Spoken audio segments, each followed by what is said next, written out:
A conduta mental expressa o nível de evolução em que estagia cada ser,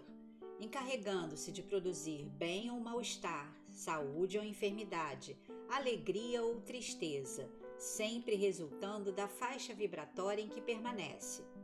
Essas condutas esdrúxulas em que muitos se comprazem transferem-se de uma para outra existência, graças à memória e consciência da célula psíquica, que modelará a equivalente orgânica com a carga de energia que conduz.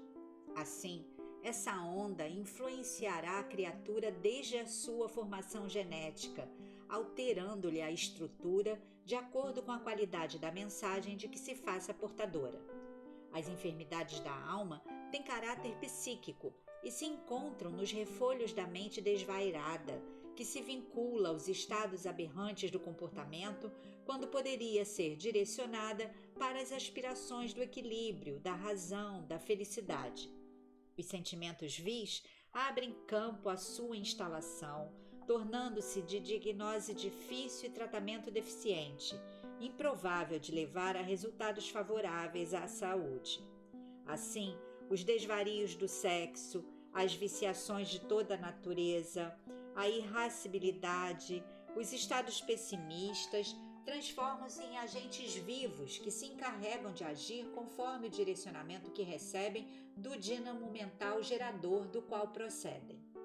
Da mesma forma sucederia se fossem cultivados outros sentimentos e preservados os valores éticos promotores do ser, que se encarregariam de corresponder à fonte produtora com ondas de bem-estar, de esperança, de harmonia, de felicidade.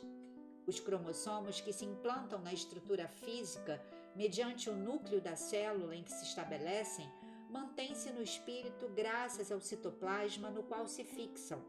São indestrutíveis, enviando suas mensagens através do núcleo genésico, ao tempo em que plasmam as futuras formas vivas em todos os seres, no plano físico ou no espiritual.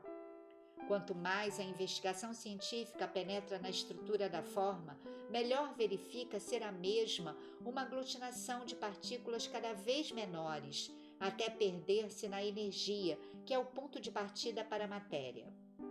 Como o espírito é energia pensante, princípio inteligente do universo, assimila as vibrações mais sutis e exterioriza-as mediante ondas mentais que se corporificam, tornando-se parte integrante do conjunto em que a vida física se expressa.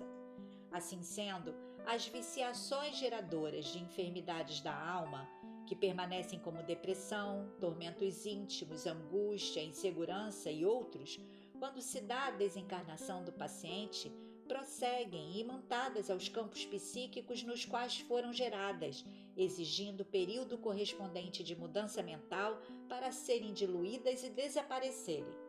A ocorrência da morte biológica não faculta a libertação dos hábitos perversos e doentios que foram acalentados durante o largo período da existência física. Da mesma forma que se foram implantando lentamente e gerando condicionamentos que se transformaram em processos perturbadores, a readaptação ao equilíbrio e a reconstrução das estruturas energéticas afetadas exigem tempo correspondente, durante o qual são recompostos os campos vibratórios que foram danificados. Isso é compreensível, porque as descargas produzidas pelos sentimentos vis produzem toxinas de alto teor hormonal que modificam os códigos do DNA, neles fixando o tipo de onda e a sua procedência perturbadora.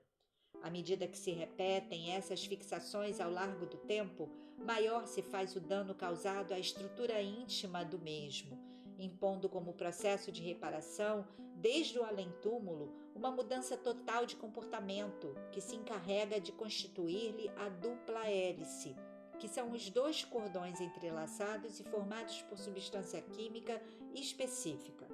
Assim, as enfermidades da alma se farão recuperar somente quando houver transformação estrutural do pensamento, que se encarregará de construir novos alicerces supersutis, que se consubstanciarão nos futuros códigos de DNA, restabelecendo a consciência individual das células, e, por fim, integrando a consciência do ser no conjunto da harmonia da consciência cósmica.